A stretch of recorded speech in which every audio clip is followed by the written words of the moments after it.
안녕하세요. 모두가 사는 교회 올리브교회 박종범 목사입니다. 오늘도 하나님의 은혜와 평강이 우리 주 예수 그리스도 안에서 저와 우리 모두에게 넘쳐나길 주의 이름으로 축복합니다. 오늘은 신명기 32장 1절에서 9절 말씀에 근거해서 하나님 작사, 하나님 작곡, 증거의 노래라는 제목으로 하나님 말씀을 전하도록 하겠습니다. 하나님께서는 언제나 미리 말씀하시고 미리 경고하시는 좋으신 분입니다.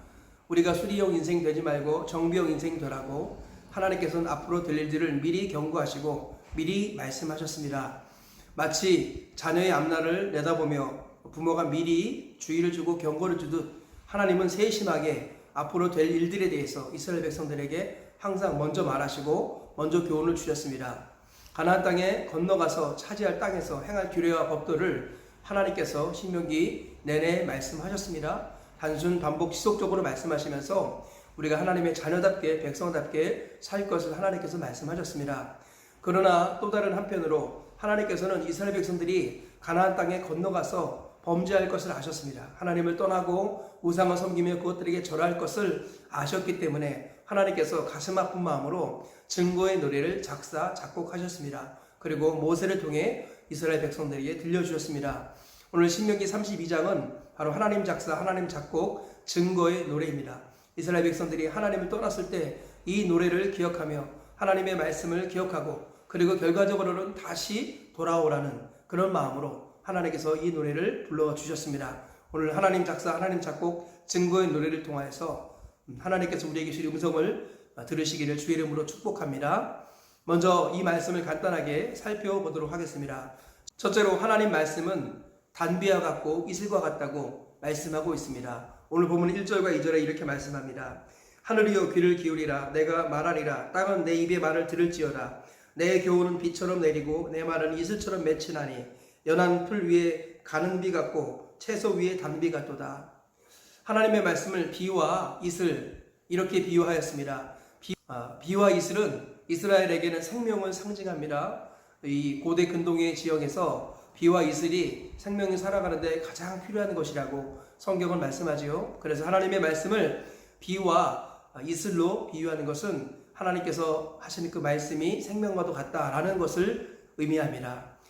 둘째로 정의롭고 자비로우신 아버지 하나님께 이스라엘이 범죄하였다라고 하나님께서 고발하십니다. 오늘 보면 4절부터 6절까지 이렇게 말씀하고 있습니다. 그는 반석이시니 그가 하신 일이 완전하고 그의 모든 길이 정의롭고 진실하고 거짓이 없으신 하나님이시니 공의로우시고 바르시도다. 그들이 여호와를 향하여 악을 행하니 하나님의 자녀가 아니요 흠이 있고 삐뚤어진 세대로다. 어리석고 지혜 없는 백성이 여호와께 이같이 보답하느냐. 그는 내 아버지시여 너를 지으신 이가 아니시냐. 그가 너를 만드시고 너를 세우셨도다. 이스라엘 백성들을 만들고 세우신 아버지 되신 정의롭고 자비로우신 하나님께 이스라엘 백성들이 범죄한 것을 하나님께서 고발하시는 내용이지요. 이것이 앞으로 될 일입니다. 하나님께서 앞으로 이스라엘 백성들이 이와 같이 하나님을 대적할 것을 미리 말씀하신 것입니다. 셋째로 옛날을 기억하고 역대의 연대를 생각하여 하나님이 누구신가를 깨달으라 라고 말씀합니다. 오늘 본문 7절부터 9절까지 이렇게 말씀합니다. 옛날을 기억하라 역대의 연대를 생각하라 내 아버지에게 물으라 그가 내게 설명할 것이요 내 어른들에게 물으라 그들이 내게 말하리로다. 지극히 높으신 자가 민족들에게 기업을 주실 때에 인종을 나누실 때에 이스라엘 자손의 수요대로 백성들의 경계를 정하셨도다. 여호와의 분깃은 자기 백성이라 야곱은 그가 택하신 기업이로다. 하나님께서 하나님이 누구인가를 깨닫기를 원하신다는 것입니다. 그래서 옛날을 기억하고 역대 연대를 생각하고 조상들에게 어른들에게 물으라 라고 말씀하고 있습니다. 그러면 하나님이 어떤 분인지 알려주실 것이다. 하나님은 인종들을 정하시고 땅의 경계도 정하시고 이스라엘을 기업으로 삼으신 분이다 라는 것입니다. 이와 같이 옛날을 기억하며 역대 연대를 생각하며 하나님이 누구신가를 깨달을 때 회개하고 돌아설 수 있다라는 그런 메시지를 하나님께서 주고 계시는 것이죠. 오늘 이 말씀을 통해서 우리가 얻을 수 있는 교훈을 살펴보도록 하겠습니다. 첫째로 말씀은 영혼을 살리는 유일한 방편이다 라는 것입니다. 오늘 본문에서 하나님의 말씀을 내리는 비와 같고 또 맺히는 이슬과 같이 표현하였습니다. 하나님의 말씀은 연한 풀 위에 가는 비 같고 풀 위에 단비 같다라고 성경이 말씀하죠. 하나님의 말씀은 유일한 생명의 원천이고 근원이라는 것입니다. 살리는 것은 영이니 육은 무익하니라. 내가 너에게 이른 말은 영이요 생명이라. 하나님의 말씀이 영이요 생명이고 우리를 살리는 것이라고 성경은 한결같이 증언하고 있습니다. 우리는 이 사실을 다시 한번 마음에 깊게 새겨야겠습니다. 우리 영혼을 소성시키고 우매한 자를 지혜롭게 만드는 것, 그것은 바로 하나님의 말씀이라는 것입니다.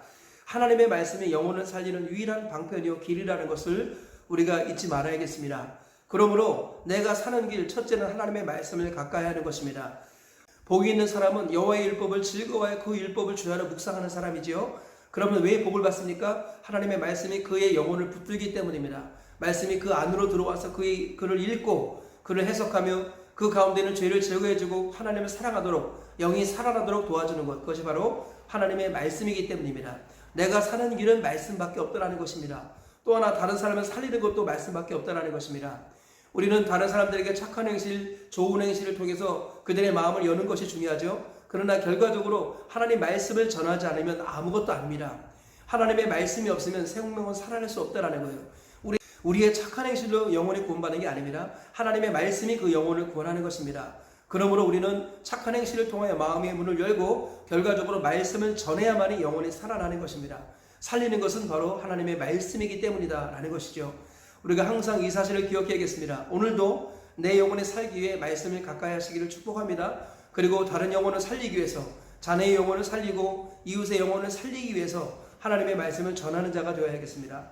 하나님의 말씀이 우리 생명의 원천이요 근원이라는 것을 다시 한번 기억하시면서 말씀을 가까이 하며 사시고 말씀을 전하며 사시는 저와 우리 모두가 되시기를 주의 이름으로 축복합니다.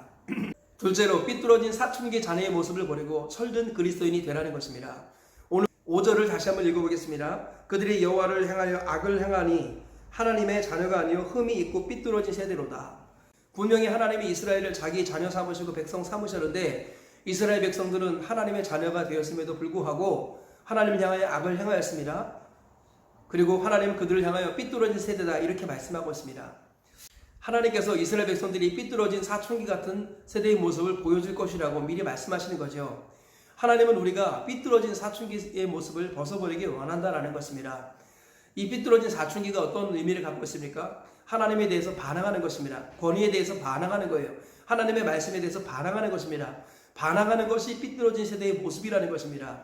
그래서 말씀을 읽기를 거부하고 말씀을 듣기를 거절합니다. 주의 종의 말을 하나님의 말씀으로 듣지 아니하고 그리고 하나님의 말씀이 들려올 때 그것을 억지로 거부하고 거절합니다. 이런 사춘기 삐뚤어진 자녀의 모습을 갖고 있을 때 하나님은 아파하시는 것입니다. 하나님은 우리가 철든 그리스도인 되길 원합니다. 하나님의 마음을 헤아리고 그리고 하나님의 뜻을 헤아리며 하나님 주신 사명을 따라 직선인생 살아가는 것, 하나님 이것을 기뻐하십니다. 그래서 우리가 해야 될 것은 사춘기 자녀의 삐뚤어진 모습을 벗어버리고 하나님의 말씀에 순종하는 성숙한 철든 그리스도인 되는 것입니다. 이것을 우리 하나님이 기뻐하신다는 것입니다. 오늘 이 말씀을 기억하시면서 내 안에 있는 사춘기 자녀의 반항의 모습을 벗어버리기를 주의 이름으로 축복합니다. 말씀에 대해 반발하고 교회에 대해서 반발하고 권위에 대해서 반발하는 그 사춘기 자녀의 삐뚤어진 모습을 속히 정리하고 회개하시고 성숙한 그리스도인의 모습을 회복하셔서 인생을 둘러가지 마시고 질러가시길 축복합니다. 다른 길 가지 않고 바른 길 가기를 축복합니다. 딴 길 가지 않고 한 길 가기를 축복합니다.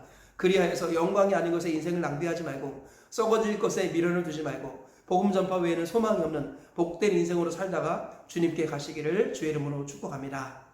셋째로, 성경의 역사를 통해 하나님이 누구신가를 깊이 묵상해야 한다는 것입니다.